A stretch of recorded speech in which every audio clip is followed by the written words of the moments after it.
एक खास स्थिति होती है। वो खास स्थिति क्या है, उसको बोलते हैं आत्म समाधान। आत्म समाधान क्या चीज है, तो सबको करना ही पड़ता है, कोई खास बात नहीं। कभी ऐसा हुआ आपके साथ कि आप कोई चीज हासिल करने जा रहे थे, जैसे मान लीजिए एक्स नाम का व्यक्ति है, वो ए नाम की वस्तु या व्यक्ति को हासिल करने पे उतारू है एकदम, पर ए नहीं मिला, उसको मिली विफलता। और एक दिन वो आपके सामने आ गया, आपने उससे पूछा कि भाई ट्राई किए थे, ए तो मिला नहीं तुम्हें, कैसा लगता है? अब हो सकता है वो जेन्युइनली बोले, और हो सकता है कि केवल काम चलाऊ तरीके से बोले। जैसे मुझसे कोई पूछता है ना कि आईएएस की तैयारी की, आईएएस नहीं बने तो क्या मिला। मैं अपने बारे में कह रहा हूं, आपके बारे में नहीं कह रहा हूं। तो मुझे तो लगता है कि आईएएस की तैयारी करने से मुझे इतना कुछ मिल गया था। मैं इस संस्थान की बात नहीं कर रहा हूं, इससे अलग बात कर रहा हूं कि मैं उससे खुश हूं, मेरा काम उससे सज गया। और कुछ लोग जेन्युइनली भी ऐसा सोचते हैं।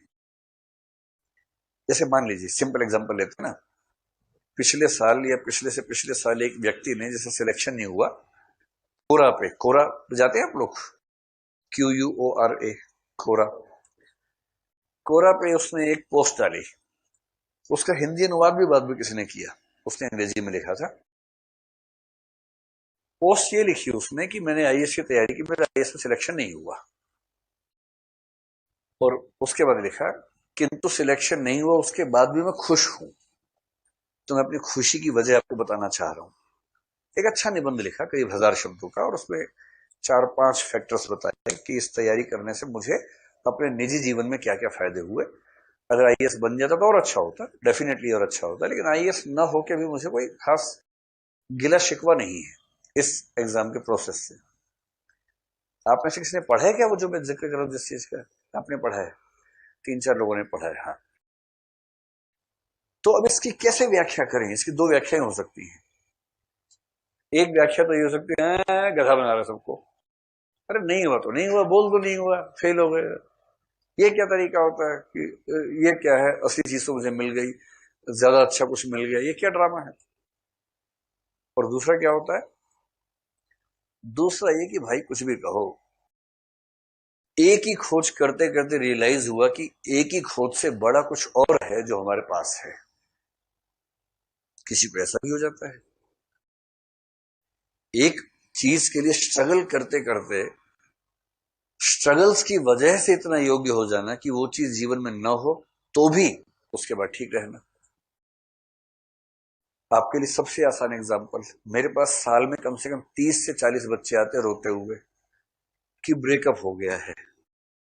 मैं पूछता हूँ मेरे पास काहे आए हो फिर? तो नहीं, हमें समझाइए थोड़ा सा।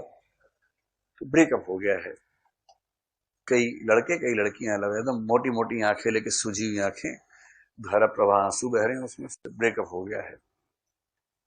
और 15-20 दिन में फिर घूम रहे होते किसी और के साथ, तो उतना ही मामला होता है, बहुत लंबा मामला नहीं होता है, लेकिन वो जो 10-20 दिन होते हैं ना, वो बड़े टफ गुजरते हैं। आपको लग रहा है कि साक्षात कलयुग आ गया है, देखिए 15-20 दिन में ही भारतवर्ष की नारियां। अच्छा, चलिए, मुझे लगा ऐसा भाव मन में आ गया। तो मेरी बड़ी जेन्युइन फीलिंग उनके साथ ये होती है, मैं कहता हूं देखो, अभी अब जो मोटे मोटे आंसू बहा रहे हो ना इस समय, और जो आंख सुजा रखी है, 10 दिन का मामला है, बहुत हुआ 20 दिन का। सुराब हल्के मेरे, बहुत गहरा प्यार था मैंने ना बहुत गहरे प्यार देखे मैंने, चिंता मत करो, बहुत देखे गहरे गहरे प्यार, तनाव मत लो ज्यादा। नहीं सर, आप समझ नहीं रहे, मैं भी समझ रहा हूँ, अभी आप नहीं समझ रहे भाई, अभी आप बहुत गोलू उम्र में, अभी आपको नहीं समझ में आ रहा। ये गोलूपन जाते जाते जाएगा, चला जाएगा, चिंता मत लीजिए। नहीं सर, हम सुसाइड कर लेंगे। कर लो, कर रहे तो मुझसे क्या पूछने हो, कैसे करते हैं पूछ रहे हैं मुझसे, इंटरनेट पे सर्च करो, मिल जाएगा रास्ता, कर लो। करना है नहीं किसी को, ड्रामा करना है सबको। और मैं उनसे कहता हूँ देखो, अभी आप नहीं समझ रहे, आज से 1 साल बाद फिर से आके मुझे बताना कि ये जो हुआ अच्छा हुआ कि बुरा हुआ। और मैंने पाया है कि लगभग सब लोग 1 साल बाद मानते हैं कि अच्छा ही हुआ। जो ब्रेकअप हो गया। और एक खास बात क्या होती है कि ब्रेकअप के चक्कर में वो तो नहीं मिला जिसको एक जमाने में आप सोचते थे कि मिलना चाहिए आपको, लेकिन उस अनुभव से आप बहुत कायदे के इंसान बन जाते हैं। अपनी भावनाओं को जज्ब करने की क्षमता आ जाती है, अपनी भावनाओं को दिमाग से कंट्रोल करने की क्षमता, भावनाओं के साथ बह न जाने की क्षमता विकसित होती है। अब 3 वाक्य बोल रहा हूं, बताइए कौन सा वाक्य ठीक लग रहा है आपको। प्रेम किया, प्रेम हासिल हुआ, अच्छी बात है, किंतु नहीं भी हुआ तो मैच्योरिटी तो आ ही गई। ठीक लग रहा है आप लोगों को? मैच्योरिटी हासिल करने के लिए प्रेम करके ब्रेकअप करना चाहिए, ये नहीं कह रहा हूं मैं, कहीं आप ये निष्कर्ष निकाल, मैं ये नहीं कह रहा हूं, है ना, ये निष्कर्ष ही निकालना है। मैं सिर्फ ये कह रहा हूं कि अगर प्रेम किया, व्यक्ति हासिल हुआ, दोनों साथ में हैं, खुश में हैं, तो अच्छी बात है, कोई क्यों दुखी होगा। प्रेम किया, सफल नहीं हुए, ब्रेकअप हुआ, रोए, जिंदगी समझ में आई, मैच्योर हुए, नए रास्तों पे बढ़े और बाद में उस अतीत को याद करके हंस पा रहे हैं, अच्छी स्थिति है। लेकिन इस अच्छी स्थिति को लाने के लिए आप ब्रेकअप करने के उद्देश्य से ही प्रेम करें, यह भी ठीक बात नहीं है, यह भी ठीक बात नहीं है ना। तो आईएएस की तैयारी की, आईएएस बन गए, बढ़िया है, मजा आ गया। तैयारी की, मैच्योरिटी आई, नहीं बन पाए, ठीक है। मैच्योरिटी लाने के लिए तैयारी इस भाव से करो कि सिलेक्शन ना हो, ये नहीं, ये नहीं चलेगा।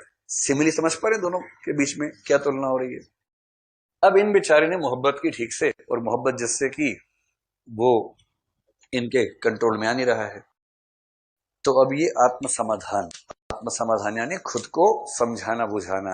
अरे हम तो दरअसल इससे बड़ी चीज मिल गई, अरे इसमें क्या रखा है, अरे प्यार में क्या था, जो मजा ब्रेकअप में है, अरे ब्रेकअप के बाद जो समझदारी आती है ना, अरे तुम्हें नहीं समझ में आएगा, तुम्हारा तो ब्रेकअप हुआ ही नहीं, तुम्हें क्या समझ में आएगा, ब्रेकअप के बाद का सुख तुम्हें क्या समझ। ये जो ड्रामा होता है ना, वो ड्रामा गोपियां कर रही हैं इस समय।